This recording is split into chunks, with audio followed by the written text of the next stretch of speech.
siempre. Bueno, ahí tenés digamos, los $3, mirá. Por lo menos es... En realidad, cuando una economía tiene represión financiera, represión sobre el sistema de precios, aquellos que esquivan esos controles son verdaderos héroes. Ponete en el caso de la Unión Soviética, ¿sí? Tenían todo regulado, la gente se moría de hambre. ¿Qué era lo que los salvaba? O lo que los salva a los venezolanos.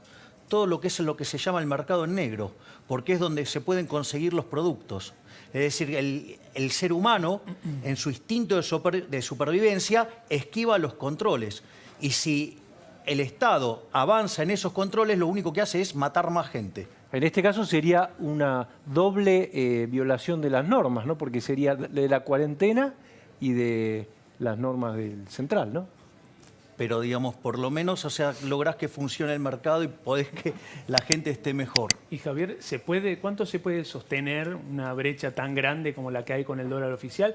Y en caso de que no se pueda sostener, ¿cuáles son las consecuencias? Porque se habla de una, obviamente, expectativas de devaluación, cada vez menos dólares que pueden llegar de las exportaciones, porque, digamos, no te las liquidan, las exportaciones en blanco, las No te olvides que contrabandean. un exportador le liquidan primero el precio de compra, que es menor del 69, que es 63, con la retención de los impuestos le están pagando 42 pesos por dólar. Y después te adelantan importaciones. Claro. Bueno, por eso es absolutamente insostenible. O sea, y es insostenible en varias cuestiones. Por un lado, lo que ustedes señalan muy bien en lo que tiene que ver al comercio. El incentivo del exportador, ¿cuál es? Y subdeclarar las exportaciones. ¿Y cuál es el incentivo del importador? Sobreestimar o sobredeclarar importaciones. Eso lo que te va a hacer es que la cantidad de dólares que va a tener la economía es mucho menor. Hoy volvieron los precios testigos, ¿viste? De la por FIP. eso. Bueno, y después tenés otros problemas más. Eso lo que vos te estás reflejando es que ese nivel de brecha hace absolutamente inviable cualquier operación. O sea, hay, por ejemplo, todas las operaciones vinculadas a las propiedades son absolutamente inviables. O sea, con ese diferencial. Por lo tanto, lo que te diría es, mira, eso te complica los dólares, pero lo que está mostrando es un problema más grave, que es el problema monetario. Es decir, vos lo que tenés ahí es el reflejo del desequilibrio monetario. Si bien en lo que va del año la cantidad de dinero no varió, ¿sí? O sea, no hay un aumento neto de la emisión. Exacto, pero ahora vamos a ver por qué se da eso, que hasta fin de abril tenés la cantidad de base monetaria constante. Emitiste 600.000 millones de pesos, o sea, casi un tercio de la base para financiar al fisco. ¿Y eso qué hizo el gobierno, el Banco Central? Lo esterilizó con LELIQs y con pases. Hoy la posición del LELIQs más pases tenés un poquito más que la base monetaria. Esto quiere decir que en un contexto de desconfianza la cantidad de dinero se podría estar duplicando en 30 días. Si salieran, digamos, si esos depósitos... Si hubiera un pánico. Claro. Pero, y la otra alternativa es, si llega a haber un pánico, ¿qué haría ahí el Banco Central? ¿Emite y permite el fogonazo inflacionario o va a un plan Bonex? Como los políticos no les gusta hacerse cargo de los daños que causan, lo más probable es que, para evitar la hiper, terminen haciendo un plan Bonex. Por lo tanto, la situación monetaria de Argentina es extremadamente... Pero, por ejemplo, vos dirías...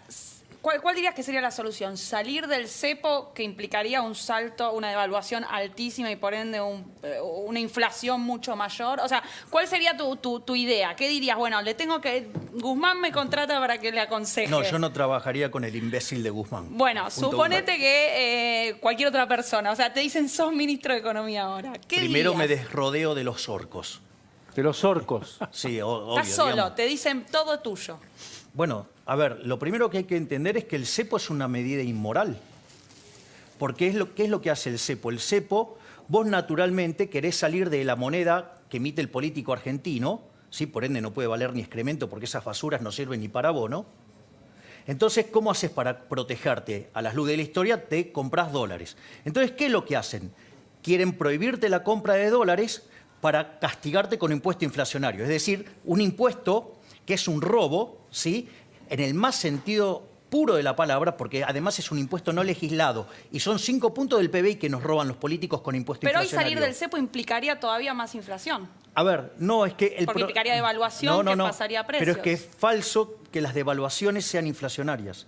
En realidad, lo que vos tenés es que cuando se genera el exceso de oferta de dinero por caída en la demanda de dinero, como el dólar es un activo financiero, pica primero, después vienen los precios de los transables, después vienen los mayoristas, después vienen los minoristas y por último los salarios. Por eso además también te explota la pobreza. Lo que hay que entender que el problema es que no es que sube el dólar o que sube el resto de los precios de la economía. El problema es que pierde poder adquisitivo el peso. El peso está perdiendo poder adquisitivo por varias cuestiones. Primero porque la gente no lo quiere. No lo quiere. O sea, ese es el primer punto. Y el segundo punto es, vos tenés una perspectiva de déficit fiscal que puede llegar a ser monstruosa. De hecho, los números tanto de lo que fue el mes de marzo, con una caída en términos reales de la recaudación de 20%, y el gasto con una suba en términos por encima de la inflación de 20%, más la caída de la recaudación en abril, que cayó cerca de 30 y pico. Bueno, a ver, eso te está diciendo que el déficit fiscal va a ser colosal, que se va a financiar con emisión monetaria, vas a tener una cantidad monstruosa de dinero y además, como si todo esto fuera poco, tenés la bomba de las LEVAX y las LELIQs. Entonces, digamos, lo que vas a tener es un problema monetario tremendo y tarde o temprano lo vas a tener que banquear. Y Entonces cuando no lo tenemos blanqueas... o sea, ¿qué hace, vos qué dirías? ¿Salimos del cepo? O sea, ¿cuál sería tu consejo? A ver, yo, digamos, he sido muy claro, eso está planteado en uno de mis libros, yo soy partidario directamente de eliminar el Banco Central. Es decir, el Banco Central a lo largo de toda su historia fue un instrumento por el cual los políticos estafaron a la sociedad argentina.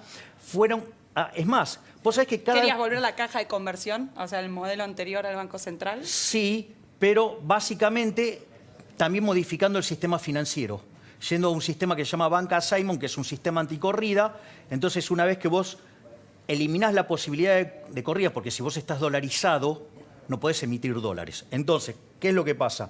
Tenés que tener un sistema anticorrida, después liberás la banca, que vaya a un sistema de banca libre, donde los bancos se hagan cargo de sus malas gestiones, después decretás o determinás la competencia de monedas, a la luz de la historia argentina, yo creo que la moneda va a ser el dólar, y a partir de ahí, sí, liquidás activos y pasivos del Banco Central y después lo llamo a Bombita Rodríguez y lo hago estallar. Javier, ¿sabés qué? No entiendo, perdón, Pancho. Vos decís, emisión monetaria, la estamos viendo para pagar el IFE, lo único que se produce en Argentina son billetes de 1.000 pesos. La industria del papel está La industria full. del papel está full. Billete de 1.000 pesos a lo Están loco. tratando de reactivar por ahí, Culfas. Perfecto. Déficit fiscal a niveles astronómicos. 3%, dijo Todo, Guzmán, ¿no? Bueno, todo primario. crece, todo crece. ¿Qué te lleva a eso a pensar? Cualquiera que sabe un poco de economía dice hiperinflación. Ahora el INDEC va a dar a conocer la inflación de abril, la más baja de los últimos años. Creo que está alrededor de 2 puntos. Bueno, ¿Cómo se explica eso? Bueno, pero es que eso es lo que le estaba contando a Francisco recién. Si vos tomás la cantidad de dinero, en los primeros 4 meses del año, la cantidad de dinero no varió. No varió. O sea, todo lo que emitió por una ventana el Banco Central para financiar el fisco, lo absorbió, ¿sí? Colocándole LEVAX, LELIQs y pases a los bancos. Es como si, en el fondo, el Banco Central le pidió plata a los bancos y el gobierno tomó plata del Banco Central, que en el fondo, cuando haces la cuenta neta, es como si el gobierno se hubiera endeudado con los bancos. ¿Qué pasa? Vos tenés una liquidez monstruosa en los bancos, porque los bancos se la ven venir, ¿o te crees que no se la ven venir? ¿Por qué te crees que tienen una liquidez de 65%? Justamente, porque se la ven venir. Entonces, ¿qué es lo que está haciendo el gobierno? Es como si estuviera tomando crédito, al menos de manera indirecta, sobre los bancos. Lo que vos decís es que es inflación reprimida en este caso y que No, el dólar digamos, sube en parte por eso. Todavía no es que está reprimida, está escondida detrás del stock de LELIQs. Pero digo, sube porque cae la demanda de dinero, no por la emisión. Lo que sube exactamente tiene que ver con la caída de la demanda de dinero. Por eso también, aun cuando la gente esté con lo justo, te sube el blue. Ahora, y también te sube el contado Javier, con liqui. y el shock de confianza, digamos, que puede terminar en que esto, digamos, tenga un impacto negativo en la inflación y se desbande todo. ¿Por dónde puede venir? ¿Por la deuda? ¿Por dónde puede venir? ¿Vos Sí, lo ves ese quiebre de confianza? El fracaso en el tema de la deuda claramente podría ser algo que lo dispare. Lo que pasa es que eso está en la mente de los seres humanos y la verdad que yo creo que los economistas, viste, que te dicen no, porque va a disparar, son unos chantas, porque es imposible saber lo que pasa en la cabeza de 45 millones de seres humanos. O sea, no sé qué es lo que lo va a disparar. Lo que sí tengo claro es que la demanda de dinero en Argentina viene cayendo desde el 28 de diciembre del 2017. La gente no quiere pesos. Exactamente. Entonces, digamos, ¿por qué, digamos, se insiste en querer tirarle pesos por la cabeza a la gente cuando la gente no quiere los pesos. O sea, para vos la solución sería dolarizar directamente. Digamos, bueno, pero de hecho, digamos, o sea, ¿para qué querés tener pesos? Si para lo único que sirven los pesos es para que los políticos te estafen con impuesto inflacionario. No es gratis esto, y te cuento por qué. Cada vez que la tasa de inflación supera el 20%, se pierde un 0,38 de crecimiento. Eso vos lo ponés en la historia argentina desde que existe el Banco Central. ¿Sabés qué PBI deberíamos tener hoy si no fuera por la política del Banco Central, que en el fondo es funcional al fisco? ¿Cuánto? El mismo PBI per cápita que Estados Unidos.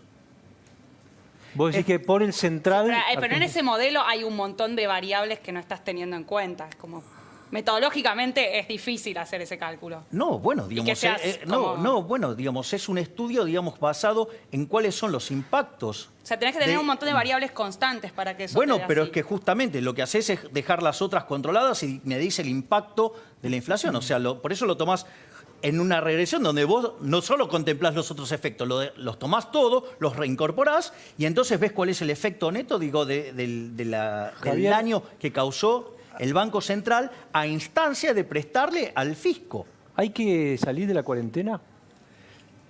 Mirá, yo creo que sí. Que sí. Sí, yo creo que ¿Completamente sí. o gradualmente? Yo creo que hay que salir de manera inteligente. Es decir, vos sabés que hay grupos que son grupos de riesgos, por ejemplo, los adultos mayores, por ejemplo, las personas que ya traen alguna enfermedad, ¿sí? Esos son grupos de riesgo y vos ahí no podés salir de la cuarentena. Ahora, por otro lado, digamos, vos ves que en los jóvenes, digamos, o en los adultos, digo, no es letal. Aparte, los números son verdaderamente desproporcionados a las medidas que se están tomando. Yo, digamos, hago un punto. Hoy, es más, lo voy a hacer bien cruel, lo voy a redondear para arriba. Hoy en el mundo murieron, o sea, acumulado desde que inició el año, 300.000 personas, ponele. ¿Sí? Un poco menos, ¿no? Bueno, ya lo sé, por eso dije cruel, Por el porque COVID, lo estoy Poco más de redondeando. 300.000 bajas. Sí. Bien, Ah, bueno, ok. ahora yo voy a hacer una pregunta. ¿Alguien sabe cuántas personas van a morir a lo largo del año por la mera transición demográfica del mundo? Por viejos, digamos, de viejos. Por solo cómo evoluciona la población en el mundo. 60 millones de seres humanos. Eso implica la muerte de 165.000 personas por día. Es decir, al COVID-19 le tardó 100 días llegar a lo que muere en el planeta Tierra en un día. Es decir, todavía el COVID-19 no se cargó con la cantidad de gente que muere en 2 días. Está bien, pero yo te puedo decir, las muertes se cuentan de a una, digamos. Uno tiene que tratar de evitar, cueste lo que Pero cueste. de vuelta, me encanta el punto. Ahora vamos a hacer otra cosa. No es gratis la cuarentena que estamos haciendo, no es gratis a nivel mundial. Entonces, ¿qué es lo que significa esto? La ONU, las Naciones Unidas, tienen una parte que se encarga de la protección alimentaria. ¿Ok? Entonces, lo que hacen es calcular cuántas son las personas que se mueren de hambre en el mundo. La FAO. La FAO. Entonces, hay una estimación que muestra que la cantidad de pobres en el planeta Tierra, como consecuencia de este modelo de cuarentena que se eligió, va a saltar de 5%, los pobres extremos, a 15%. Eso implica que durante 90 días van a estar muriendo de hambre 300.000 personas. Es decir, que si yo lo tomo en esos 90 días, me da 27 millones de personas. Es decir, que los infectólogos, con este modelo de cuarentena que proponen, están haciendo un genocidio. Un genocidio. Sí, digamos, exactamente. Vamos.